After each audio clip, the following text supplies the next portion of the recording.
Okay. Those are some ugly seats. I'm stunned by the seats. You got back seats too. Unfortunately. Does it have flappy belt? No, no flappy. Yes, there is. There is, yeah. It's mandatory nowadays.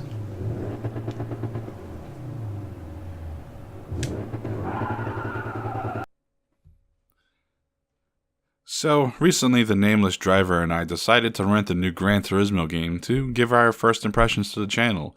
And let me start off by saying, I'm glad we only spent $3 on a rental. The first real issue that we had was the sense of speed feels wrong. Just doesn't feel right. There's no sensation of actual speed. I mean, the game is telling me I'm going 80 miles an hour, but visually it looks like 30. Like I'm taking a leisurely ride around this track. My only guess as to why this is happening is because of the high level of detail. Everything is rendered so beautifully, but I wonder if the dev team hit a technical limit. But instead of down-tuning the graphics, they slowed down the game and screwed up the braking elements to compensate. Is that a thing? The main draw for us was the VR, considering we both have it and we're starved for good VR games, but why is this even here?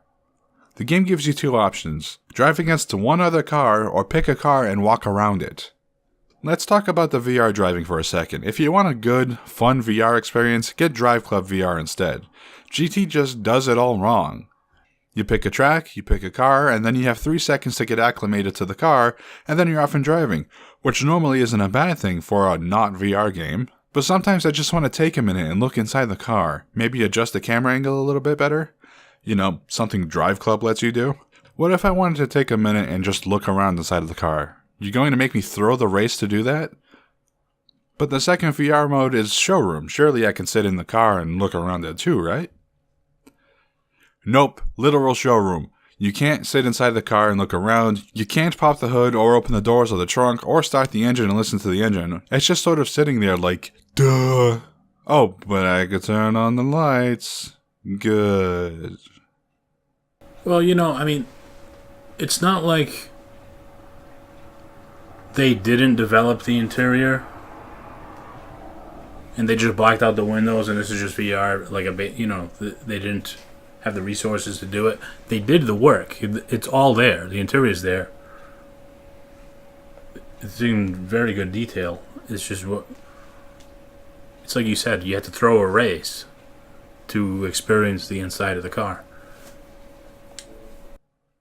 Maybe it's just too much to ask for those things, but why even include a VR if you're not going to let me do anything with it? Okay, screw the VR. What about the arcade mode? Should be fun, right? Like you just walked into an arcade and put a few quarters in Cruisin' USA and you're off and racing, right? Not quite.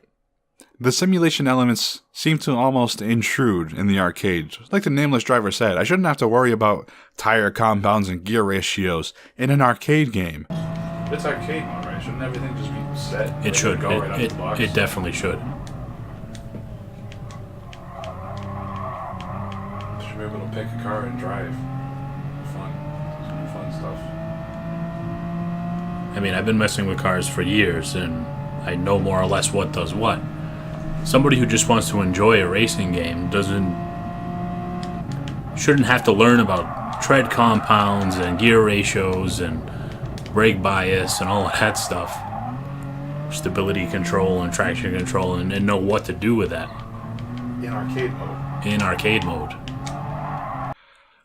Most of the cars are borderline unusable without first changing the tires, setting up the traction control system, and removing all the driving aids. I just want to race, damn it. Okay, so screw the arcade too. Let's try the campaign. It's just another arcade mode. A second arcade mode even. You have to level up your driver to unlock stuff and buy stuff with money and buy stuff with mileage? Why do I have to buy stuff with mileage? I have perfectly good credits I can use. What the hell is going on here? Who or what is this game made for? It's like I walk into AutoZone and I'm like, excuse me, good shopkeep, I would like 1 oil, please. How much money do I owe you? And he's like, that'll be 10 miles, sir. That's just absurd. What happened to the fun part of the campaign?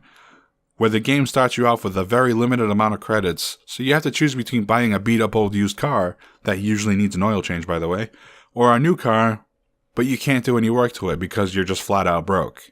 And then you race with that car a couple of times until you realize that the car isn't keeping up anymore. So you have to make that really difficult decision on whether to buy better mods for the car or sell it and get a better car to begin with. Those were the fun bits.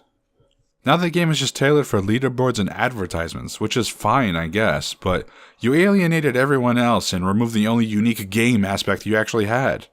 For a lazy, arcade, RPG thing. This game sucks. Glad I didn't buy it.